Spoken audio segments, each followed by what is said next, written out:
smart people like you and myself actually know that a prospect has money doesn't mean he or she will buy your product. Why? It's simply because there are two things responsible for buying.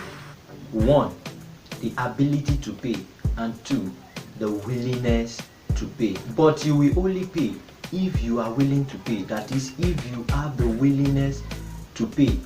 A prospect may actually have the ability to pay and not be willing to pay, while another prospect may actually be willing to pay and not have the ability to pay.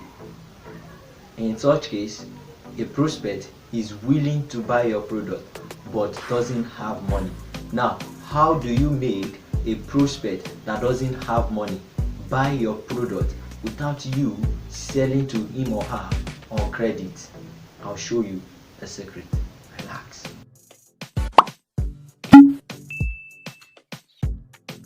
There is a level of interest and desire of a product that could make a customer go whatsoever extent in getting the money, that is the ability to acquire the product.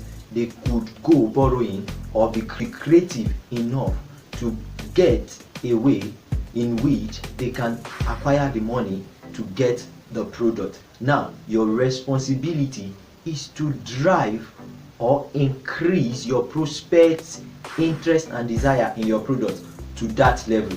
And once you are able to do that, they get the money at all cost to acquire your product. Will you like me to do a video for you on how to increase the desire and interest of your prospect in your product? Let me have your answer in the comment section. I love you. I love to see your business grow.